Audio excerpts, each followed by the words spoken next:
Doutor Marco Aurélio Cunha está conosco, nosso primeiro Olha convidado. Só, vamos com o hino do São Paulo. O hino do São Paulo é homenagem a ele, grande São Paulino.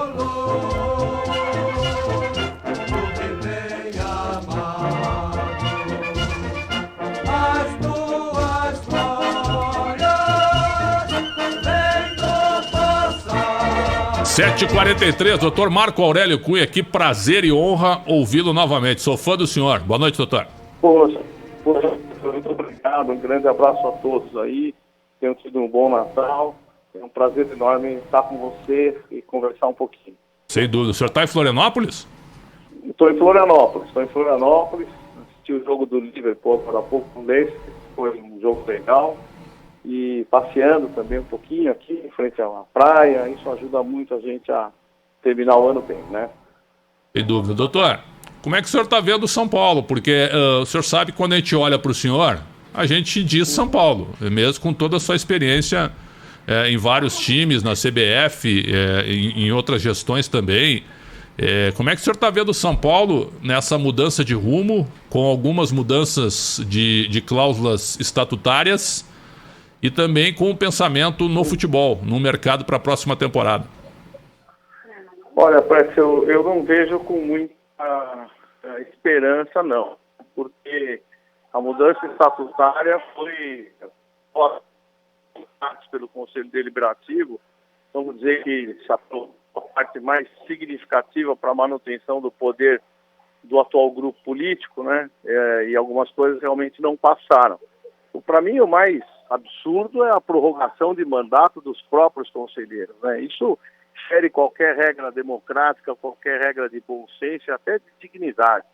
Porque o próprio conselheiro votar em si mesmo para prorrogar o seu mandato por mais 3 anos é seguramente um tapa na cara do sócio que eventualmente gostaria de ser conselheiro, gostaria de participar da política do clube e retardando isso para daqui a 5 anos, né?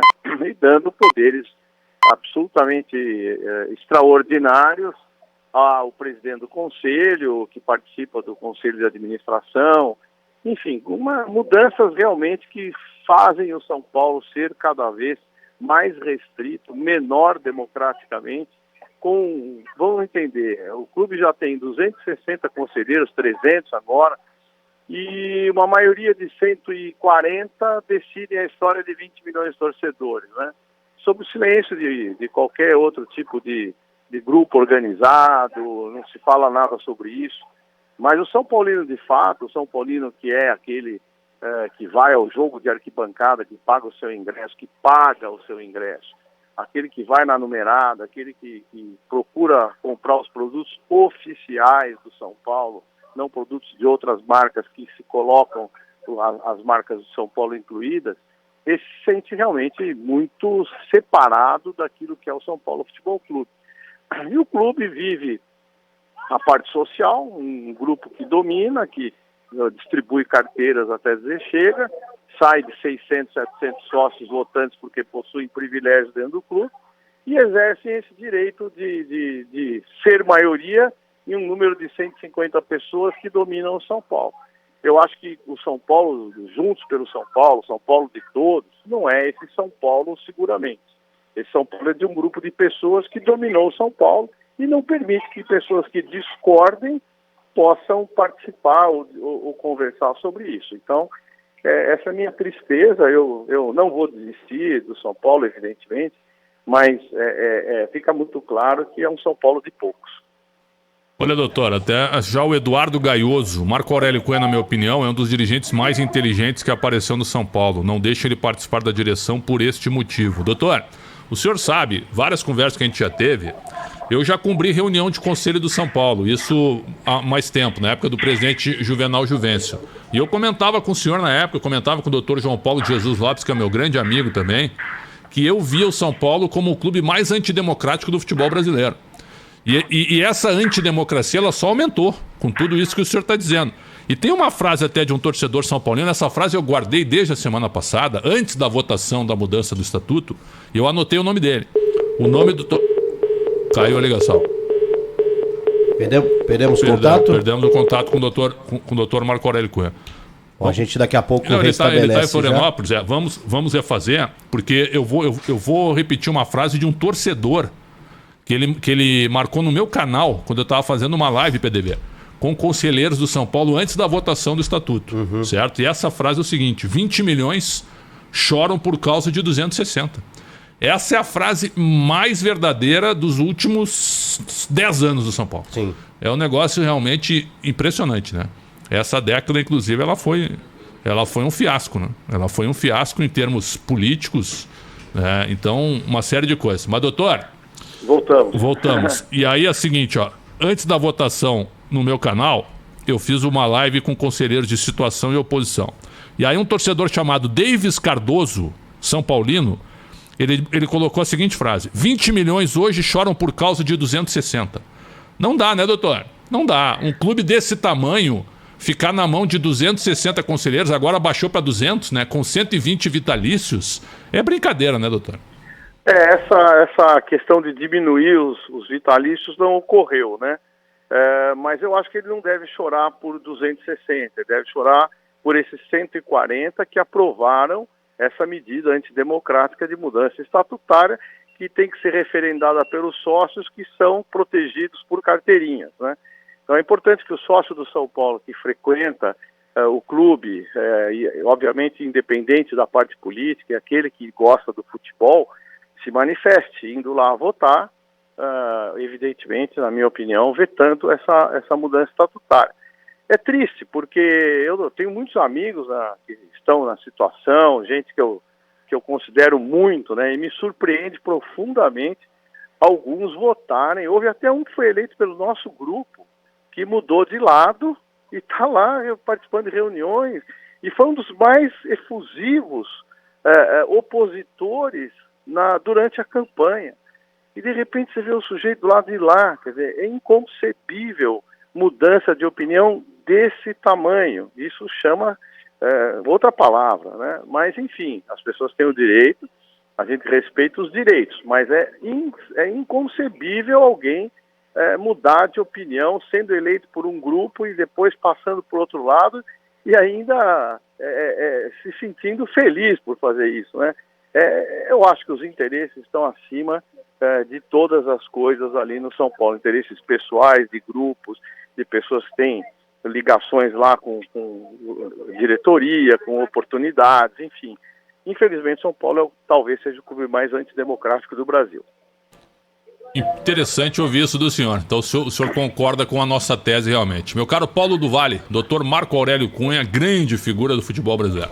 Sempre muito solícito, né? Conversando com a gente aqui na Rádio Bandeirantes. Doutor Marco Aurélio, eu queria a visão do senhor sobre o caso que aconteceu recentemente no São Paulo e que não deixa de envolver a política do clube também, que foi justamente aquele áudio vazado do Muricy Ramalho, né, ao término do Campeonato Brasileiro, que abalou as estruturas do São Paulo e num dado momento colocou em xeque a continuidade do Muricy e do Rogério Ceni, né, nas próprias palavras do Muricy Ramalho. E o Muricy, pelo tamanho que ele tem como São Paulino, eu acho que é o maior São Paulino vivo, né, dos tempos atuais. Ele logo depois vai a público e assume a autoria do áudio vazado, e aí a gente não sabe quem vazou, o que de fato aconteceu, e sai em defesa do São Paulo dizendo que fique e que continua. Mas passa uma sensação, doutor, de que o Muricy e o próprio Rogério, pelo tamanho da grandeza, até por serem figuras maiores do que os próprios dirigentes que estão no São Paulo, e não poderia ser diferente, são usados ali como escudos, talvez, né, de um São Paulo que hoje vai um pouco mal das pernas. Como que o senhor viu esse caso do áudio do Muricy, a quase saída, a iminente saída dele e do Rogério Ceni, que acabou sendo convertida após uma reunião com a diretoria e algumas promessas de que eles teriam aí um elenco até que qualificado para a próxima temporada, hein, Mac? Olha, quando o Muricy falou aquele áudio é meu mesmo, e óbvio que era, qualquer um que já recebeu uma mensagem do Muricy sabe que ele fica muito claro que é tudo verdade o que ele falou, tudo verdade. Então, acho que pela paixão que ele tem pelo São Paulo, como eu tenho, como o Rogério tem, eles em algum momento viram que aquilo virou um problema muito grande e que talvez fossem colocados como talvez traidores ou qualquer coisa assim se deixassem o São Paulo. Então, pela história que eles têm, eles estão se arriscando mais uma vez, em prol do São Paulo, né? E, obviamente, são peças-chave para que a política se apresente como uma política de ídolos dentro do clube. Eu creio que isso, ele não teve saída, ele ficou numa sinuca e pelo amor que ele tem ao São Paulo, ele se manteve sofrendo, como ele deve estar sofrendo, mas evidentemente mantendo a sua palavra, a sua posição de defender o São Paulo Futebol Clube, né? Para sorte da diretoria, que certamente ele os escuda de uma maneira muito grande. Agora, imagine que saem Muricy e Rogério Ceni. Nós já tivemos por lá o Rogério Ceni na primeira vez, Ricardo Rocha, Pintado, Raí, Lugano, voltou agora o Rogério Ceni. Daqui a pouco não tem mais ídolo, tá o Zete hoje. Então, o São Paulo às vezes confunde um pouco colocar pessoas de grande relevo de São Paulo, mas não respaldá-las, ou, na pior das hipóteses, deixá-las vítimas de um processo político que já é contaminado. Porque o processo político é resultado.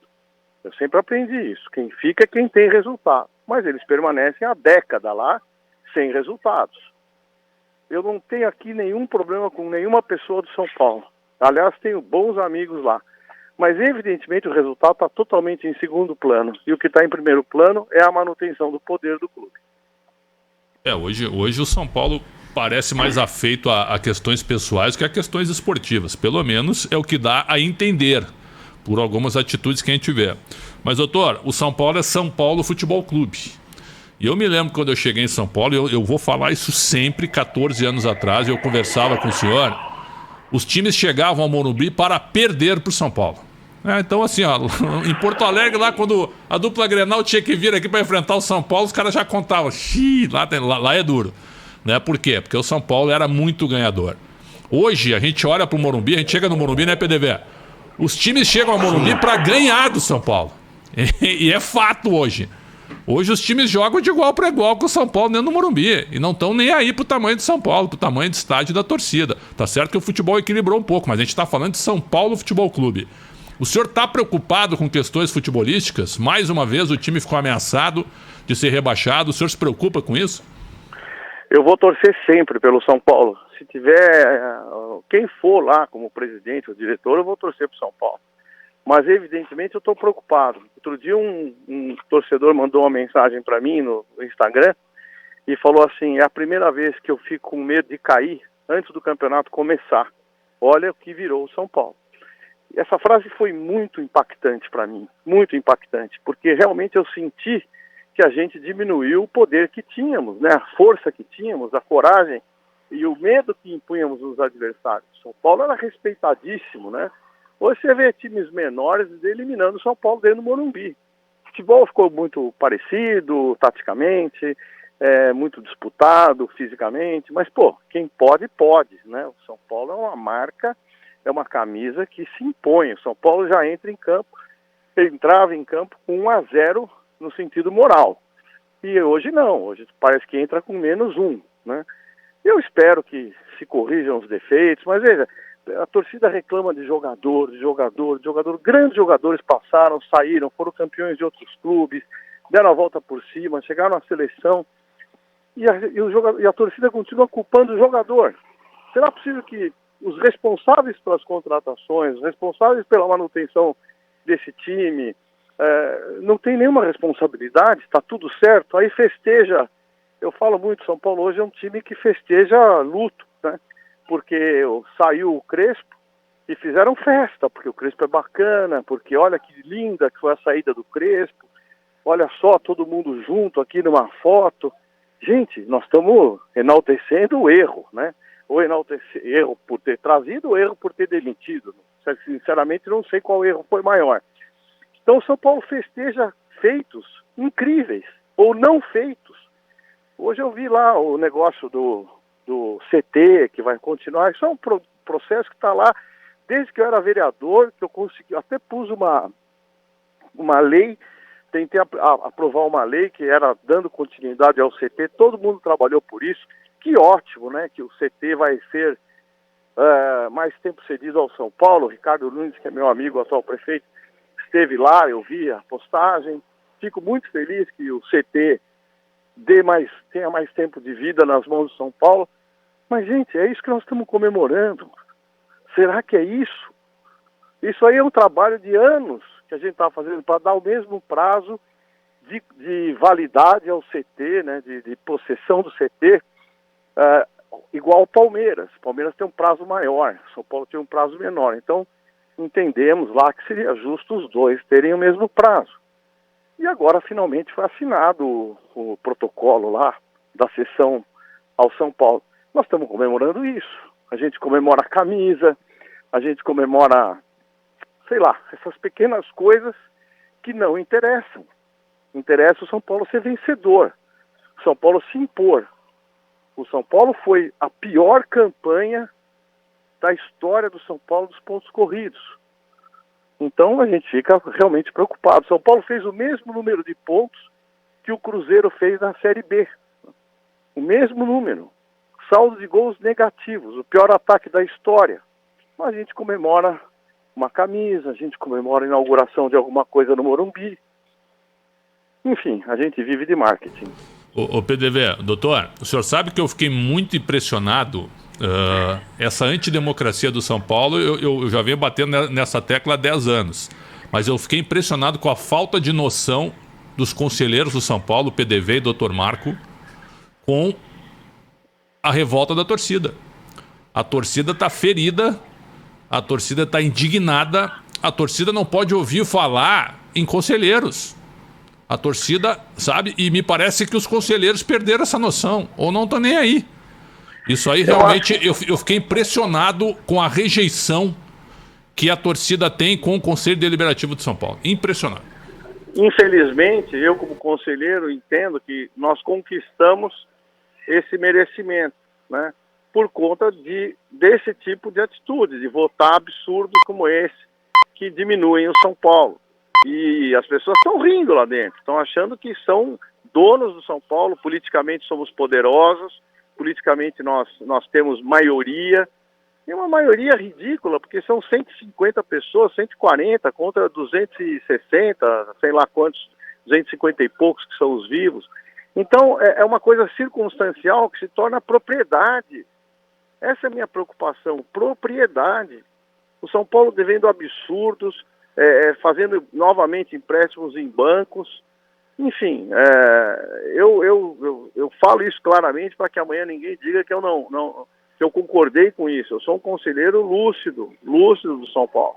E também estou licenciado, há um ano estou licenciado por conta da minha ida ao Avaí, e o estatuto teve uma mudança, exigiram que eu pedisse licença, eu entendi perfeitamente, pedi, mesmo assim sofri processo contra isso, graças a Deus foi arquivado, e aí eu não entro em detalhes, porque foi o compromisso que eu fiz, foi de não falar mais sobre isso, mas até houve a possibilidade da minha expulsão, né, e felizmente isso não ocorreu, até porque alguns conselheiros, ou muitos conselheiros, não aceitariam.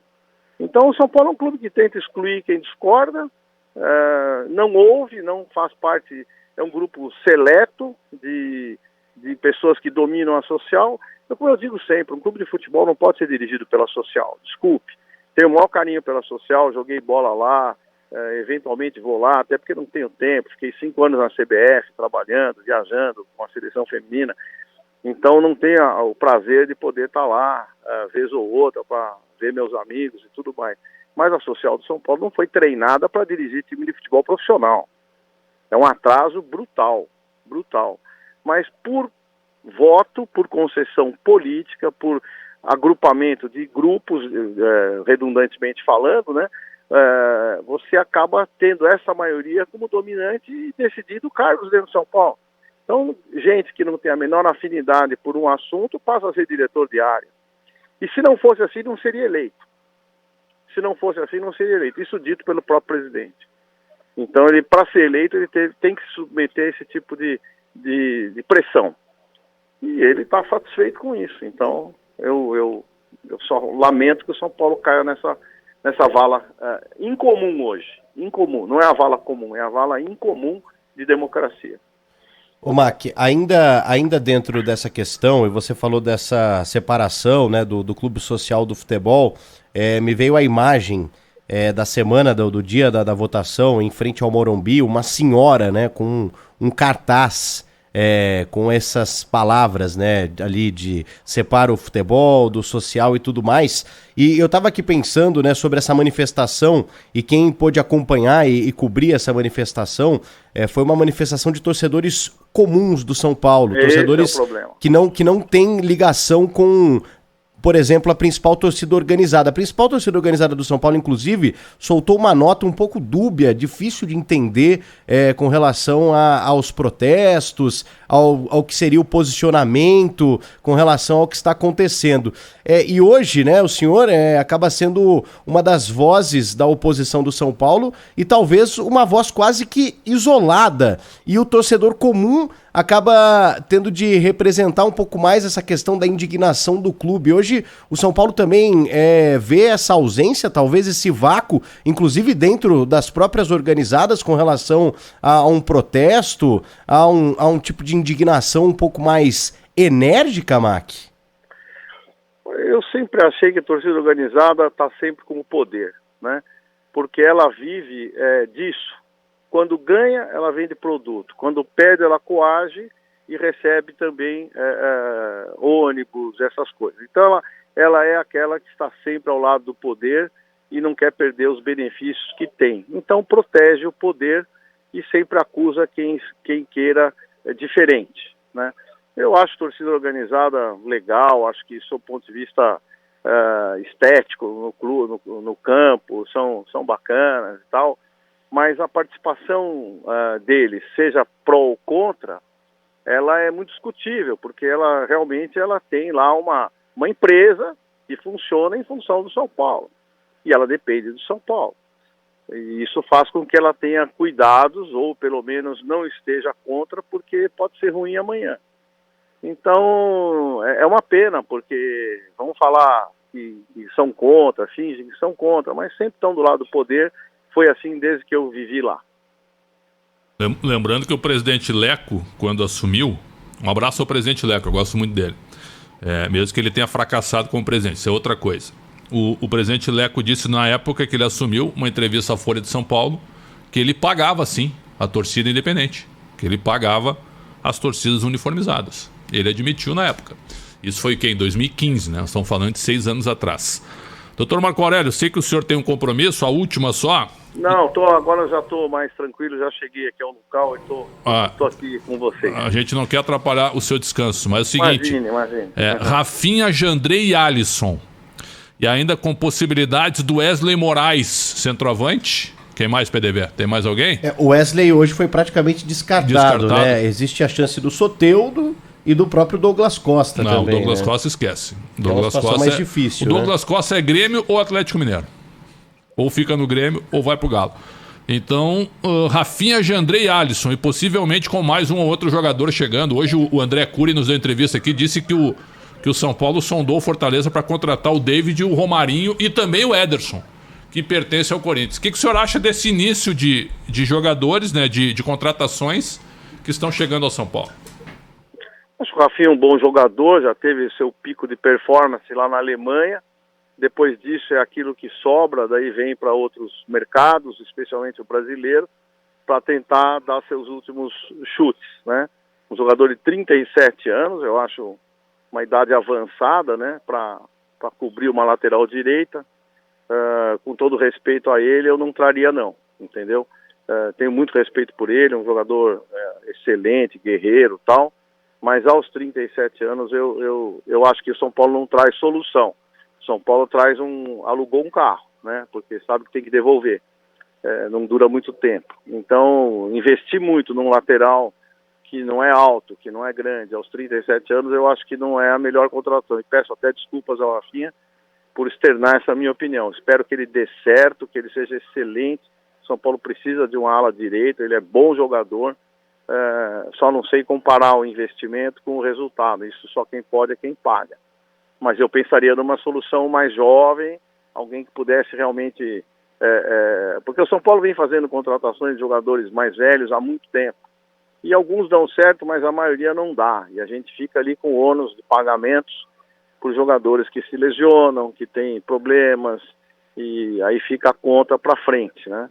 Então eu não faria. Os outros são reforços normais, sem grande destaque, que é o tal negócio. O momento que nós estamos hoje, o São Paulo tem que pegar aquilo que for possível para o São Paulo. Mas eu ainda acho que falta. Aí que eu pergunto, né? Nós temos lá um mercado de observadores, lá analistas de desempenho, temos o Milton Cruz, temos o Muricy. Para contratar o Rafinha não precisa de ninguém desse tipo, né? Eu vou lá, vejo o Rafinha, contrato. Ninguém precisa ver o Rafinha para saber se ele serve, né? Agora, o que a gente tem que fazer é buscar jogadores de mercados pouco analisados, jogadores consistentes, que você possa trazer sem um grande risco. Ah, mas o São Paulo precisa de gente famosa. Não precisa não, o São Paulo está na hora de entender a sua realidade. Trazer jogadores que tenham competitividade, jogadores que possam, com a camisa do São Paulo, se projetar, ter retorno financeiro no futuro, para suavizar uma dívida impressionante que o São Paulo fez nesses últimos anos. Enfim, eu acho que o nível de contratação tem que ser de emergentes e não de fim de carreira. Muito bem. Doutor Marco Aurélio Cunha, só para fechar e para liberar o senhor, se o senhor puder nos dar só um rápido depoimento, o que o senhor achou da chegada do Ronaldo ao Cruzeiro e desse amplo movimento da Sociedade Anônima do Futebol? O senhor, por exemplo, veria isso com bons olhos no São Paulo? Não, hoje não, ainda não. Olhe bem a palavra, ainda não. O São Paulo é muito grande para ter que se socorrer de uma SAF nesse momento. Eu acho que as SAFs são bons será boa para clubes intermediários, pequenos. Eu ainda estou duvidando que esse negócio do Ronaldo com o Cruzeiro dê certo. Eu acho que o que vai aparecer de esqueleto no armário do Cruzeiro é algo tão grande, que investidor vai ter muita dificuldade de compilar esses dados e falar, puxa vida, eu estou pagando muito por uma dívida muito grande. É uma hipótese, né? Eu acho que a análise de documentos do Cruzeiro e a figura do Ronaldo, que obviamente não foi ele que comprou o Cruzeiro, ele vem representando fundos de investimento, grupos internacionais, e ninguém melhor do que o Ronaldo para representar alguém no futebol, né? Então, com certeza ele é realmente um apresentador impecável, um sujeito que conhece futebol, está lá no Valladolid, está fazendo uma gestão boa, embora o time tenha sucumbido na temporada, mas a parte financeira tem sido bem adequada. Então acho que o plano do Cruzeiro é tudo que vai aparecer, né? Como qualquer clube brasileiro. Não, aqui por favor, não estou falando mal do Cruzeiro. Qualquer clube brasileiro que tenha dívidas penduradas por aí, que daqui a pouco você descobre o empresário, daqui a pouco um treinador que não recebeu, daqui a pouco uma dívida trabalhista lá, não sei de quem. Na hora que você começa a apurar tudo isso, assusta o investidor, né? Então eu acho que SAF é feita para clube da Série B, clube que está tentando se decolar e não tem capital. É como aquele sujeito que tem uma loja boa na cidade e tal, não é marca forte, mas aí vem o investidor e fala, eu vou ser seu sócio, você aceita? Sim, eu vou pôr dinheiro nisso, vou ser majoritário, tá bom. Nós vamos montar 2, 3, vamos melhorar o padrão, tá bom, tá bom. Eu sei fazer gestão, você não sabe, tá bom. Aí você desenvolve um produto muito bem desenvolvido. Mas é o quê? É o pequeno, é o médio. As grandes marcas têm muita dificuldade de sair da parte associativa, que deveria, quando fala separa futebol, tá bom, eu acho que tem que separar. Mas se os mesmos da social forem trabalhar na empresa privada, que é a separação do futebol, não mudou nada, mudou só a semântica, igual o São Paulo fez. Mudou o estatuto, não podia ter gente, 2 conselheiros administrativos de fora, uma série de comportamentos, o diretor não podia mais atuar ali e aqui, o estatuto mudou tudo de novo para que novamente conselheiros e pessoas de dentro possam trabalhar no clube, participar do clube e tal. Então você cria um nome, ou cria um apelido, né, um codinome para o clube que continua sendo o mesmo. Separou da social, e aí? Separou, mas quem está lá é fulano, beltrano, e assim por diante. Então, no fundo, não mudou nada, né? Só houve a separação fictícia, né? Então essa é a grande dificuldade. Agora, eu acho que clubes menores que você vai ali, organiza e pode fazer uma SAF bem feita, eu acho que é o caminho que vai surgir para o futebol, desde que as dívidas não sejam absurdas, desde que seja um negócio que... Eu ouço falar assim, o São Paulo só pode contratar se tiver um investidor. Vamos entender, o que esse investidor vai ter de retorno? Só se ele for doador. Sou doador. Doador eu também quero, né? Aquela história, eu não quero comprar um terreno não sei aonde, lá no fim do mundo. Mas se o cara quiser me dar, eu aceito. Mas eu não iria comprar. Então são circunstâncias, né? Apareceu um cara, São Paulino roxo, quer pagar o salário do cara para ficar famoso. Eu aceito. Agora, se ele for me emprestar o dinheiro, o investidor pode ser aquele que empresta o dinheiro e vai ganhar mais do que o mercado financeiro oferece para ele. Isso não é investidor, isso é especulador. Então, obviamente, ele está pondo dinheiro ali, mas eu vou ter que pagar. Então não é investidor. Eu vou ter que pagar na frente. Ele não é sócio. Ele vai querer retornar o dinheiro dele todo. E com juros de mercado ou mais alto. Então nós temos que entender muito bem cada palavra que se fala em SAF, investidor, quem é quem, de onde vem o dinheiro, quem pôs, qual a contrapartida do clube, o clube pode fazer isso, não pode, a dívida vai ficar para daqui a 10 anos, então é isso, e essa transparência eu não vejo. A tal transparência eu não vejo, em lugar nenhum, entendeu? Então ninguém quer largar o posto, né, de dirigente, de dono, por 3 anos daquele clube, ou mais, ou eternizar o poder. Ninguém quer largar. O investidor, não, o investidor ele me dá o dinheiro e eu brinco com o dinheiro. Isso não existe. Então essas regras têm que ser muito claras, para que a SAF possa dar certo. A SAF vai dar certo? É o caminho do futebol? Mas o clube tem que saber entregar o clube de uma maneira justa, equilibrada, e que também haja grandes punições para a SAF que por acaso adquiriu um clube e não possa cumprir o seu modelo. Muito bem, sempre muito bom ouvir o senhor, doutor Marco Aurélio Cunha. Que prazer e que honra. Um grande final de ano para o senhor, uma grande virada de ano, um 2022 repleto de muita saúde, de muita paz e muitas felicidades para o senhor e para os seus familiares. E é sempre muito bom ouvi-lo, doutor. Muito obrigado pela entrevista mais uma vez. Obrigado, Prétio. Eu não tenho razão de tudo, mas pelo menos eu leio, eu estudo, eu me aprimoro e tento dar o melhor de mim, se possível, para o São Paulo. Como não querem, eu tento, como fiz com o Avaí, emprestar, né, ou alugar, se for o caso, como contratado da empresa, né, o meu conhecimento para ajudar alguém que confie em mim, né. Felizmente esse ano o Avaí confiou, foi bem, e se eu amanhã for ajudar outro grupo, outro time de Série B, seja lá qual for, é com esse mesmo espírito amador. É o espírito amador com mentalidade profissional, né? Porque eu gosto de futebol, eu faço o que eu gosto. Tá bom? Um grande abraço a vocês, um bom fim de ano a toda a torcida do São Paulo, e tenho certeza que o torcedor comum, eu tento representá-los. Pelo menos eu tento. Um grande abraço a cada São Paulino.